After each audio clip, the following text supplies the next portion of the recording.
সে মাটি আমার অঙ্গে মাখিয়ে দে না।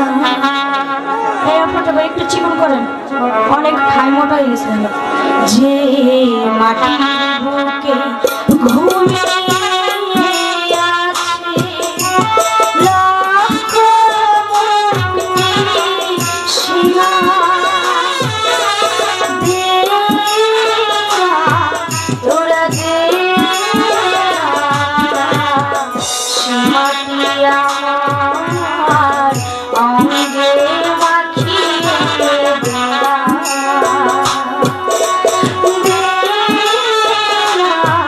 তোরা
সহায় সবাই থেকো তাদেরকে তুমি দেখে রেখো।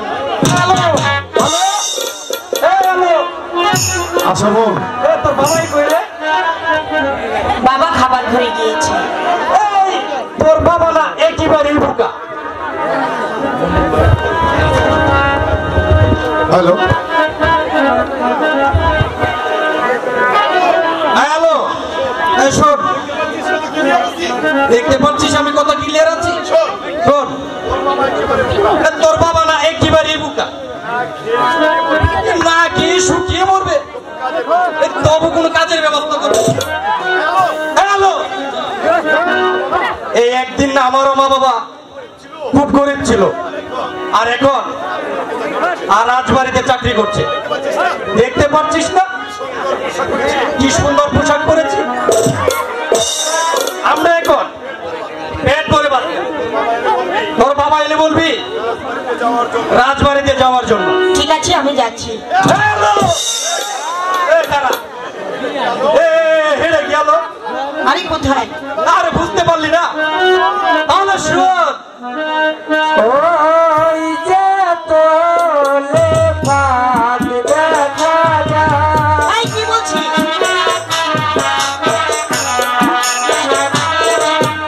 ওই যে নিচে ভাগ দেখা যায়।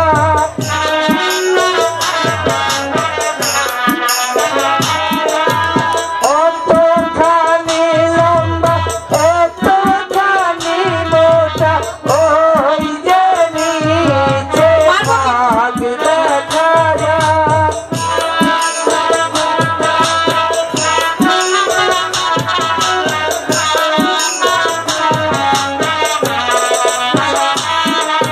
কৃষ্ণর হাতে মোহর বাসি, আমি তোমার যাতে জানি।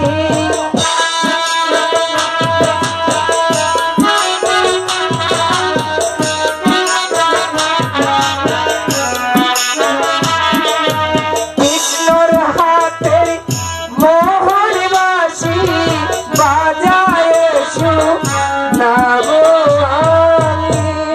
আরে যা, তুই কি বলছিস আমি কিচ্ছুই বুঝতে পারছি না। আরে বুকা, আরে বুকা, এদিকে আয়, এদিকে আয়। এই দেখতে পাচ্ছিস কি? একটি কদম গাছ? হ্যাঁ, তা দেখতে পাচ্ছি। ওই দিকে শোন, একদিন রাধা আর কৃষ্ণ এই গাছের ডালে বসে কৃষ্ণ বাঁশি বাজাচ্ছিল, আর হঠাৎ করে রাধা চলে গেল, আর এই জায়গাটা ফাঁকা হয়ে গেল। বুঝলে বুঝা? তোর মাথায় গেল। আমার স্কুলের সময় ঠিক আছে, যাই হলো। আরে যা না। যাই, যা, বাই বাই। যাই, বাবাকে কথাটা বলে আসি। কোথায় যাই, কি করে যে সংসার চালাই, ওগো ঠাকুর তুমি বলিতেও ঠাকুর, কেন তুমি এই সংসারে গরিব করে পাঠাইছিলে, বলো ঠাকুর বলো। বাবা, বাবা এদিকে এসো। জানো বাবা, মন্টুদা আমাদের বাড়িতে এসেছিল, সে কি বলে গেল জানো? বলে গেল রে মা?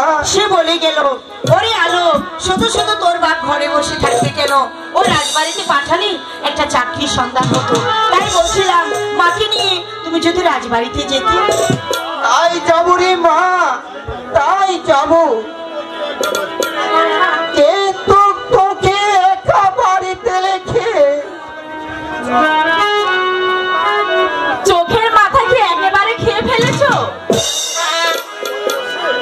এতদিন ঘরে বসে না কোথাও গিয়ে কাজের ব্যবস্থা করবে?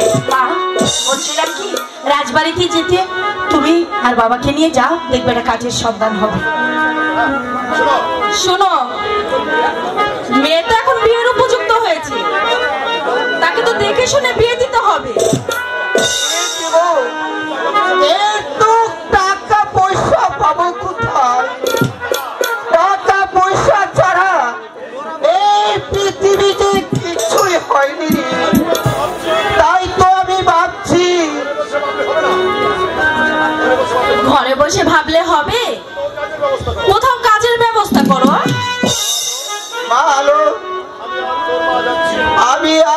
মা যাচ্ছি ওই রাজবাড়িতে একটি কাজের সন্ধানে।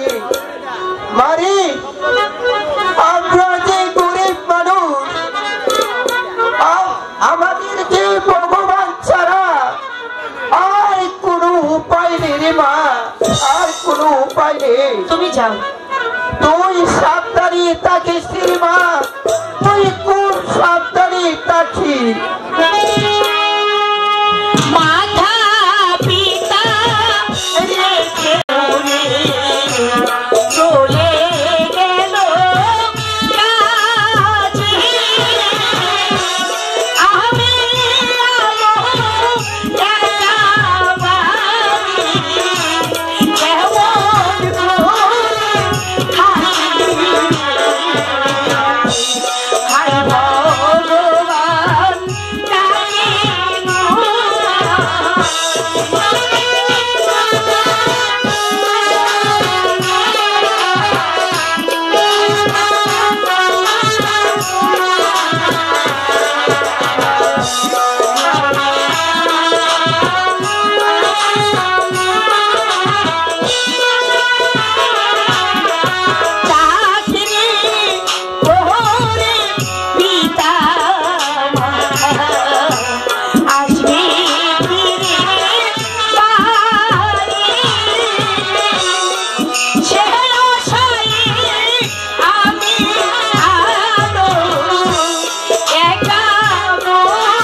পিতা ধর্ম পিতা স্বর্গ পিতা হি পরমন্ত পর পিতরে প্রিয়ান্তে পিতাই স্বর্গ দেবতা ওগো পিতা নমস্তে পিতা নম নম নম। মন্ত্রী মহাশয়, মহারাজ, ভগবান যেমন চন্দ্র সূর্য দান করে এই পৃথিবীকে আলোকিত করেছে, ঠিক তেমনি ভাবে আমাকে একটি পুত্র সন্তান দান করে আমার মনকে আনন্দিত করেছেন। তাই তো যুবরাজ প্রেম কুমার দেখতে দেখতে এখন লেখাপড়ার উপযুক্ত হয়েছে।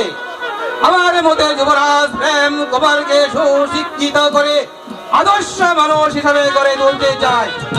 আপনার কি অভিমত? মহারাজ,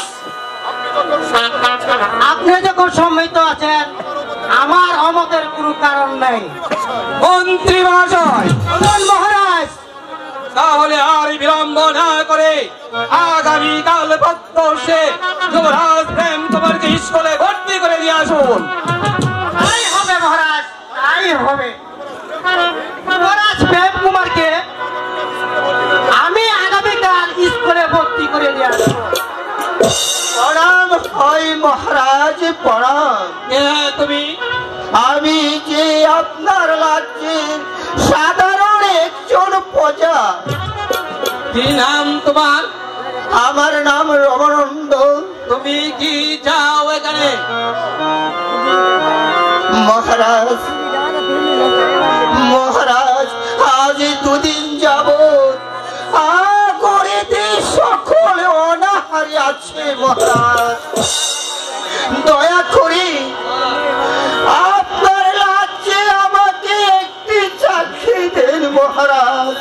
বয়সে তুমি কি কাজ করতে পারবে?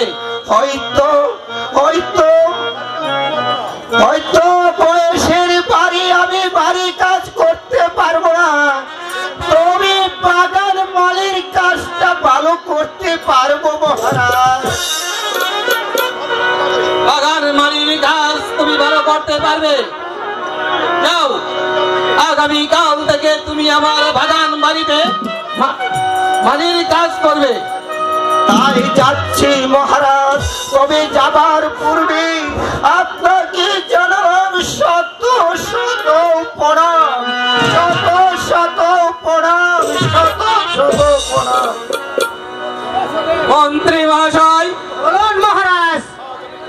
আজ আমি বড়ই ক্লান্ত, খুবই পরিশ্রান্ত, তাই দরবার আজকের মতো এখানে মুলতবি ঘোষণা করলাম।